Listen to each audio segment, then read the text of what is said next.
And welcome to another episode of Tiger Territory, part of the Foul Territory Network, a Detroit Tigers podcast. I'm Kieran Steckley. With me, as always, is a man who can relate right now more to the Go-Go's than he ever anticipated he would. He is Cody Stavenhagen.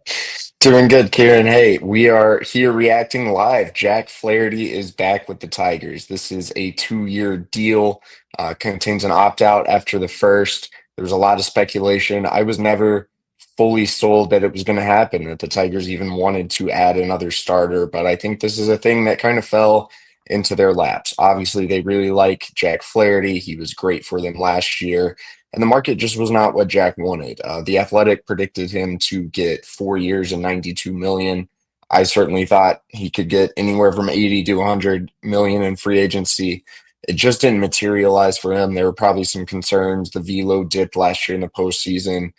We know there have been some concerns over the medicals that led to the Yankees trade falling through at the deadline last year. Jack Flaherty's market kind of crashed, and that led to a prime opportunity for the Detroit Tigers to swoop back in, get him on a favorable short-term deal. And honestly, it's a pretty big boost to this rotation. This is something I had said I would do if I were trying to win the AL Central. Well, now you're looking at a top of the rotation that is again going to feature Tarek Skubal and Jack Flaherty. The potential for Jackson Jobe, if not at the start of the season, most of the season. Alex Cobb, you're suddenly looking at a what feels to me like a stronger and deeper rotation for kind of like I just don't see a downside here. I think it's pretty good work, and you consider the Tigers got Tyron Lorenzo and Trey Sweeney last year. Scott Harris played his hand pretty well with the whole Jack Flaherty situation. Yeah, in the court of law, they have the expression like crime of opportunity or whatever. This was a signing of opportunity. It seemed like this is a validating moment for the Harris regime. And I really don't want to like overstate it because like we are talking about like a relatively, it's a 2-year deal and, money's whatever. It's not signing Juan Soto, right? So we all understand the scale here. However, this is exactly the kind of thing that Scott Harris has kind of told us, whatever, over and over and over again of why he doesn't have grand plans and why he certainly doesn't want to like speak them out, right? So like, kind of chalk one up for the ethos of the regime, if you would. And just to kind of recap here, because we're going real fast, it's a 2-year deal. At first, when it came out, 25 million first year, 10 million second year with a player option after the first year. You look at that and you're like, well, it's kind of a 1-year deal then. And then there's a couple more details that come out. And again, we're recording this very shortly after it's announced. So if there's something we miss, that would be why. If he makes 15 starts this season, 2025, that's a $10 million boost on the second year of the contract. So it could be 2 for 45, which I'm no math major, but if it ends up being 2 for 45, that's pretty close to half of 4 for 92, right? So like it's kind of like, in a way, you could say kind of in line with the Athletics projection there, because if you look at his track record, you would feel good. Like if you're Flaherty or his representatives, you think a 15 start threshold is pretty achievable. He had 28 last year. He's obviously had some injuries, so it's not like he's hit it every year, but you feel like you would feel confident if you're Flaherty or his camp that he can get to 15 and therefore get the $10 million boost. And so when it's 20 on the second year, it's a little bit more insurance for him, a little bit more. If he wanted to, he could stay. And on just a side note of this too, Cody, I was just doing some reading on him and some of the quotes he had throughout last season, after the trade deadline, after the season, and just a whirlwind of a year for the guy where he didn't really know where his place in the game was at this time last year. And then he has a borderline all-star caliber time with the Tigers. He is part of a World Series winning team in his native state. He, at the parade, is talking about how he never wants to leave the Dodgers, which, you win the World Series at the parade, you're feeling pretty good about yourself. Seems pretty reasonable expression to have. But then, like you said, the market just kind of never went that way. And to his credit, he was kind of hinting that he had realized it and they were putting feelers out there that like he would be willing to kind of come down. And I really don't think, again, if it ends up being 2 for 45, 2 for 30. I got my numbers mixed up here. Regardless, it sounds like he's going to he did not take any discount to come to Detroit, and I think he can hang his head on high on that. Yeah, he's obviously still going to be a good payday next season. The structure of the deal is interesting. The 15 start threshold gives the Tigers a little bit of insurance if he is not healthy. I mean, he could come back, but you just wouldn't be paying him very much for that second year. Jack Flaherty is only 29, so you would think that if he at all replicates what he did last season, he will re-enter free agency and have a better chance to get that long-term deal that he's probably looking for. We talked about like understanding why Jack was frustrated with the market. So I don't know if he was doing himself any favors by doing interviews and tweeting and stuff, but he's going to come out of this okay in terms of his AAV. I think another interesting component for the Tigers, another thing that makes Scott Harris look pretty good in this situation, Jack Flaherty is still eligible for the qualifying offer. He's never received one. He was traded last year, so he wasn't eligible. If Flaherty were to opt out, the Tigers could give him the qualifying offer, which would be around that 20 million mark. If he rejects it, they could receive a draft pick. So again, worst case scenario, you're getting another year of Flaherty potentially and a draft pick.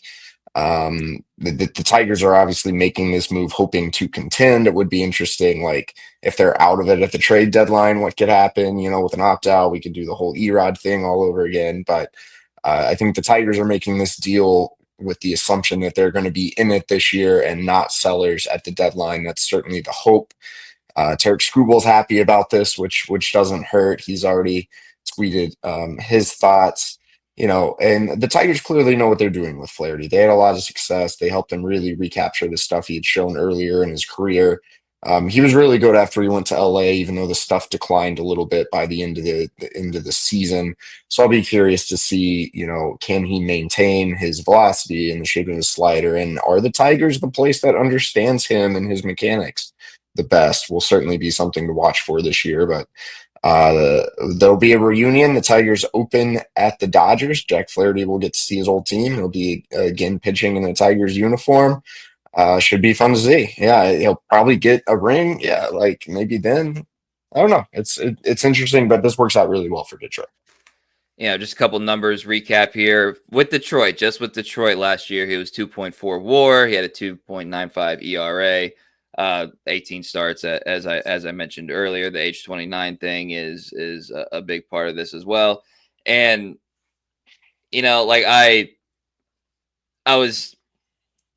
wanted to have some fun here as we're late on a Sunday night, and you're taking time out of your vacation. So I was like, what's a prisoner of the moment thing I could come up with? And one, I was like, is last year's one for, what was it, 15 last year is what they paid him? 14, I think. 14 million. Was that the greatest return on investment contract or 1-year contract in team history? Maybe MLB history? Because you get, like I said, you get all-star production, you make a trade that results in getting a key cog in a postseason run. We were, 5 outs away from the ALCS, and you get a top 100 prospect. And then you bring the guy back on, not even, groundbreaking money. I mean, I could not imagine a 1-year deal working out better for a team than honestly, both team and player, both sides working out better. Might be the greatest return on investment in Tigers history. I'm not saying it is. People are saying it. I'm not saying it. But just thought that ran through my head. Yeah, tough to run through the entire course of history, but there's clearly like a pretty good return on investment. I don't think anyone can dispute that. And again, like the draft pick thing looms, the Tigers don't have to give up a pick to get him. We talked in October, like they really liked Nick Pivetta, but he ended up getting the qualifying offer. They get a starter who's better than Nick Pivetta, and they don't have to give up a draft pick. There's really no one else, I think, on this year's free agent market other than, I guess, Roki Sasaki, who would kind of equate to that. And yeah, you're keeping Trey Sweeney, you're keeping Tyron Lorenzo. For as much drama as there was at last year's trade deadline, it's funny to look at it now. I think you used the word validation, like it is a validation for Scott Harris. And we talked about how much he and this front office love like the markets and analyzing value, what they perceive as a good value. Clearly, this is it. And I think, everyone wants to know, what does this mean for the Tigers' pursuit of Alex Bregman? We don't have that answer tonight. I wish we did, right? Does it impact it? I don't know. Are they going to be willing to spend? They just signed Tommy Kahnle, who we haven't really talked about yet. We're about to address that here in a second. It's fair to wonder, like, is this going to cap their spending? And realistically, I don't see any reason why it should. And maybe it makes them a more attractive destination if they're loading up. It does seem like they could be serious AL Central free agents in a world where they could get Bregman and Flaherty. We're gonna have to wait and see on that one, though. Yeah, and one last thing on like, can I chime in? I didn't say. I mean, this is nothing tangible. Tigers people seem to be feeling more optimistic about the Bregman situation. Like, I don't know. Look, this has been a whole weird saga, but people I've talked to seem to be in just good moods the past few days. I don't know when Bregman's going to sign, but that feeling that once Houston jumped in, it was going to be over. Clearly, he hasn't re-signed with the Astros. Dana Brown said this past week he hadn't even actually talked to Scott Boras yet. It doesn't seem like that's going to be a cut and dry deal. We still know what the Tigers have offered, but whatever it is, they seem to feel good about their offer. It'll be great whenever we can get a resolution on the Bregman saga. Yeah, their standing, I think, is that it's like probably as optimistic as they've. I'm just guessing, obviously. That's my sense for things right now. Yeah, and another thing, like less use of the V word validation here. I think this also, like you mentioned, the back and all that stuff. I think the best thing for Flaherty's PR in terms of like how bad of an ailment is it really is that the team that traded him away decided to bring him back on, they had to open up the checkbook a little bit to bring him back. Didn't break the bank, but it wasn't some veterans minimum type deal. You know what I mean? So if there was, like, if I was a vindictive friend in like Jack's circle, I would say, yeah, I guess the back's not too effing bad that the Tigers want to bring him back. You know what I mean? So just a little side note there. So we can spin it forward for a second and talk about the starting rotation, which was already crowded. Not kind of. It was already getting crowded with the names of possibilities. Now you throw in somebody who slots in there right at the number 2, at least metaphorically, if not literally. And so I just wrote this down real quick, who your 5-man rotation is, Cody, and we can kind of hash it out from there. Tech Skubal, no surprise. Jack Flaherty, Cobb, Olson, Joe. That's 5. Now, other names on the list of candidates, or at least profiles, would be Maeda, Mize. Can't forget about a boy, Matt Manning. He's always lurking around there somewhere. And then obviously there's some others. We can list starting pitchers till the cows come home, but those are kind of like the beefy candidates there. And not gonna lie, one of my other thoughts was, is a potential fallout of this a little incentive to keep Job in Toledo a little bit? Like, just a thought, not fully fleshed out, but just a thought. Is that the easier thing to do? Just a thought. I don't know, but You may not be wrong. I think Kenta Maeda becomes a huge X factor in all this. Obviously, he was bad last year, but I was kind of the belief the Tigers were going to give him run to try to make this rotation, or just throw him out there for the first 6 weeks of the season and hope things are better. They've talked about revamping his offseason plan. They're paying him $10 million. But adding Flaherty to the mix, like, you almost have to make a decision. And if you're trying to win the AL Central, like, are we going to start with Jackson Jobe? Are we going to give Kenta Maeda some courtesy starts and see how he does? And what does this mean? The people who probably are not feeling great right now tonight is Casey Mize and Matt Manning, because already what was an uphill battle to make the roster. And same for Cater Montero, Brant Herter, just got a lot steeper. Now, You can never have enough pitching. As I think I said last week, there's a world where there's opportunities for all these guys. And the Tigers had seemed pretty intent on giving Job a run to make this opening day rotation. But yeah, that question now kind of looms now. If there's some world where they just don't think he's ready, or they are committed to Kenta Maeda, or maybe Casey Mize just looks amazing in spring training, like you can now justify starting Job in AAA if you wanted to. Now, I would argue, wouldn't it be kind of sick if you didn't and you just ran out Scooble, Flaherty, Olson, Job? Like, no one wants to see that coming. I don't think that would be tough on opposing hitters. Yeah, and also it's not specific to Flaherty, but a guy that like mentally you think is like a bounce back candidate that could like just make this rotation even better. It's like if you get like Reese Olson back, you know what I mean? Like that. Sometimes I think people forget how good he was, pre-injury, and so like all of a sudden this becomes like a very, very stealth and deep starting rotation, and then the bullpen coming together as well. Like you said, Tommy Kahnle, formerly of the Yankees, 1 year, $7.75 million. Couldn't get to the 8, but settled for 7.75. This guy is a changeup wizard, Cody. He's a changeup wizard. What was it, like 61% of the time he throws a changeup. No, 61 in a row. 61 he threw 61 consecutive changeups last year in the postseason, and he throws the changeup overall. I don't have the number in front of me, but more than 70% of the time. It's a lot of changeups. It's literally not changing anything up, which makes him a fascinating pitcher to me. But it's really good. I mean, it's one of the better sheer like singular pitches in baseball. I didn't really speculate on Kahnle much all offseason because he doesn't have closer experience. He has 8 career saves. We kind of thought maybe the Tigers were looking for a 9th inning guy, and there's not necessarily a reason Kahnle couldn't be that, but I think he fits in perfectly with like the mix and match style. You now have Will Vest, Bo Brisky, Jason Foley, Tyler Holton, Kahnle. These guys, you can run them out in whatever you want, in whatever order you want, depending on matchups. One thing I love about Kahnle, almost even career splits. Gets out righties and gets out lefties. I think the Tigers, we know they're obsessed with their matchups. They love that because Will Vest is very similar. Jason Foley last year was very similar. Tyler Holton is very similar. You can't really match up against these guys. It's going to be harder for opposing managers to make their AJ Hinch late game moves when Tommy Kahnle's on the mound and neither sided hitter really has an advantage against him. He has a changeup that has a ton of depth. And it remains to be seen. Look, maybe the Tigers are big spenders now. Maybe they could go get Alex Bregman and Kenley Jansen or something. When that get the people excited.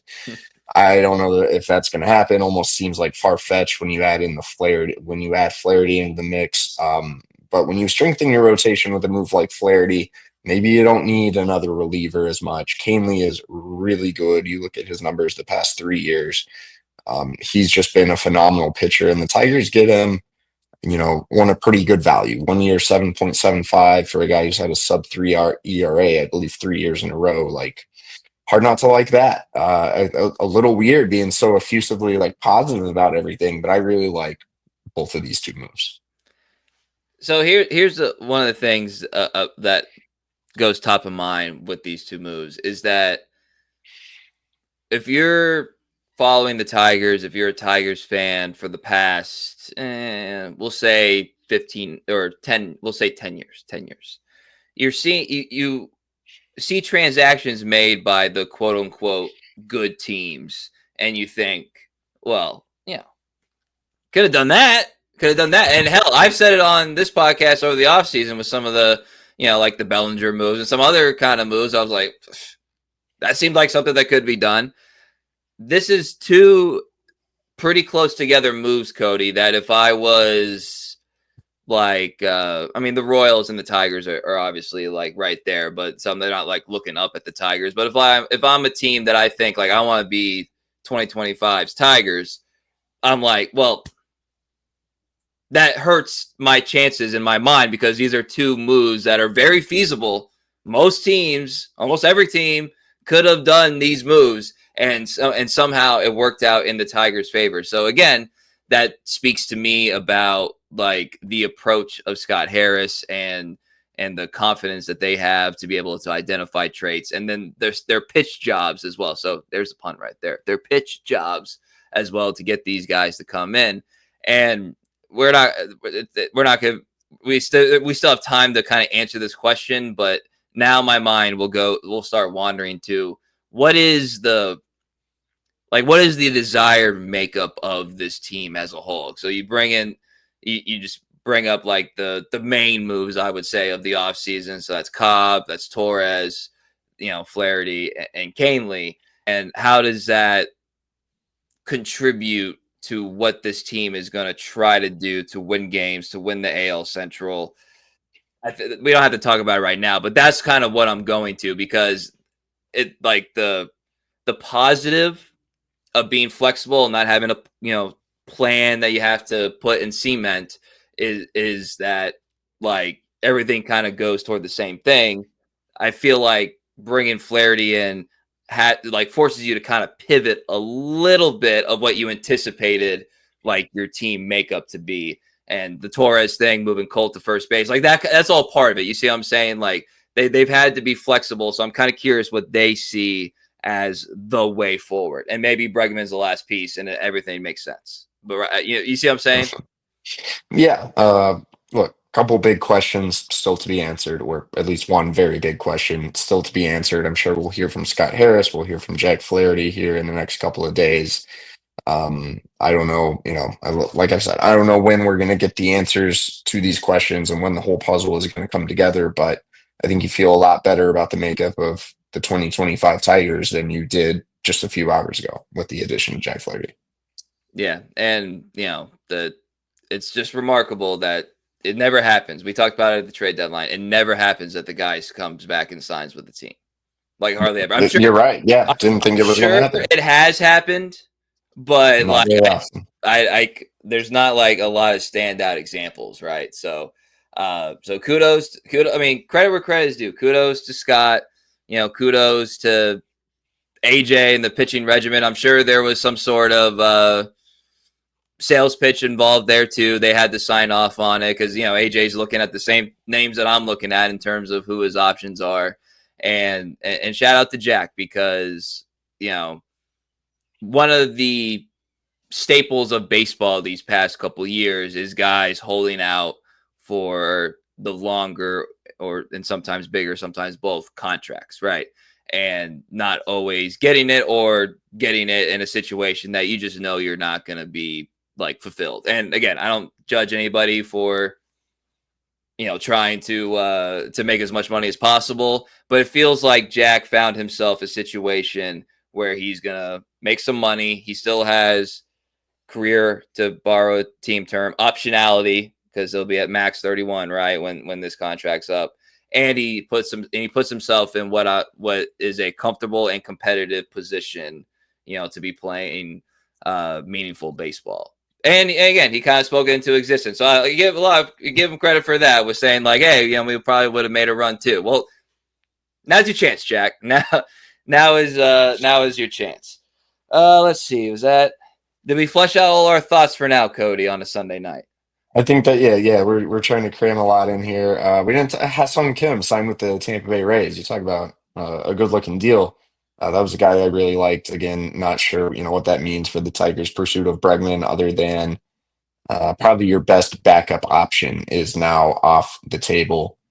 I think that's all I'm going to be able to cram into this episode. We've got a Tarek Skubal interview running on Monday, so I hope you guys will check that out, and we will be back later in the week with a lot more thoughts on the happenings of the Tigers. Yep, so we had asked for action. We got action, baby. You can follow us on X, formerly known as Twitter, at Cody Stavenhagen. I'm at Kieran_Steckley. Pod page is at Tiger Territory _ Instagram, YouTube. Subscribe, follow. You guys know the deal. And thank you for listening and making us part of your Sunday night or Monday morning. For Cody Stavenhagen, I'm Kieran Steckley. Everybody have a great day.